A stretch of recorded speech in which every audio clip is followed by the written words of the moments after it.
ఊబకాయం అంటే ఒబిసిటీ అంటే ఎస్పెషలీ పొట్ట ఎక్కువ ఉన్న వాళ్ళకి ఓవరాల్ బాడీ ఎక్కువ లేకపోయినా ఎక్కువ మనం చూసేది పొట్ట. ఎందుకంటే అబ్డామెన్ గర్త్ ఎక్కువ ఉన్నా, అబ్డామినల్ ఫ్యాట్ ఎక్కువ ఉన్నా, ఆ ఫ్యాట్ ఏం చేస్తుందంటే హోల్ అబ్డామెన్ని స్టమక్ని కొంచెం నొక్కుతుంది. ఆ నొక్కడం వల్ల ఏమవుతుందంటే ఫుడ్ పైప్ లూజ్ అయిపోయి దాన్ని హైటస్ హెర్నియా అంటారు. అలాంటి అవకాశాలు ఎక్కువ ఉంటాయి అబ్డామెన్ ఎక్కువగా ఊబకాయం ఉన్నప్పుడు. ఆ టైంలో ఏంటంటే గ్యాస్ పైకి రావడం అలాంటివన్నీ ఎక్కువ జరుగుతూ ఉంటాయి. సో బరువు తగ్గిన వాళ్ళకి మందులు కూడా లేకుండా ఈ అసిడిటీ తగ్గే అవకాశం ఉంటుంది.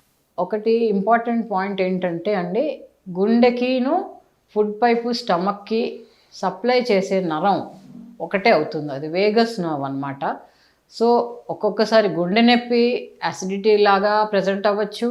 చాలామంది పేషెంట్స్ వచ్చి, మేడం నాకు యాసిడిటీగా ఉంది నిన్న రాత్రి నుంచి, తర్వాత నడుస్తుంటే యాసిడిటీ ఎక్కువ వస్తోంది, కొంచెం ఆయాసం కూడా వస్తుంది, ఈ లెఫ్ట్ హ్యాండ్ కూడా నొప్పి వస్తుంది అంటే డెఫినెట్లీ ఈ ఫస్ట్ సిమ్టమ్ గుండె సిమ్టమ్ లానే అనిపిస్తుంది. కాబట్టి ఇలాంటి వాళ్ళని ఈసీజీ ఈకో ఫస్ట్ తీయించేసుకుని కార్డియాలజిస్ట్ దగ్గరికి ఫస్ట్ పంపిస్తాం.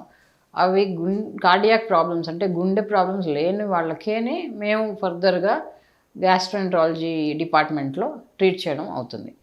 సో అసిడిటీ అనేది స్టమక్లో ఏమైనా అల్సర్స్ ఉన్నా, బ్యాక్టీరియా హెలికోబాక్టర్ పైలోరీ అనే బ్యాక్టీరియా ఎక్కువైనా, ఎప్పుడైనా పెయిన్ కిల్లర్స్ ఎన్సైడ్స్ అంటాం, non steroidal anti inflammatory drugs కొన్ని, ఆ మెడిసిన్స్ హెడేక్ కానీ బాడీ పెయిన్స్ మీద బాడీ పెయిన్స్ వచ్చినా వేసుకున్న స్టమక్ ఒక్కొక్కసారి పుళ్ళు పడిపోయి అల్సర్స్లా ఫామ్ అవుతాయి.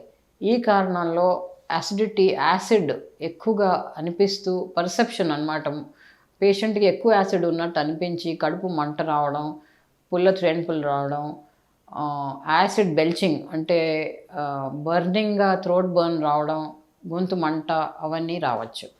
కానీ ఎప్పుడైతే ఆ మంట చెవులు పైకి వెళ్తుందో, జా పైకి వెళ్తుందో, అది యూజువలీ జా దాకా వెళ్ళి నెక్ పైన జా దాకా వెళ్ళే నొప్పి మంట, అది యూజువలీ గుండెకి సంబంధించిన మంట అయి ఉంటుందండి.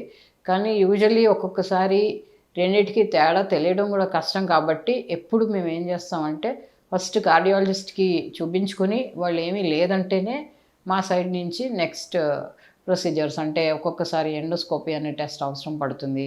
తర్వాత వేరే వేరే ఈసోఫేజియల్ మానోమెట్రీ అని ఇలాంటి కొన్ని టెస్ట్లు అవసరం పడతాయి.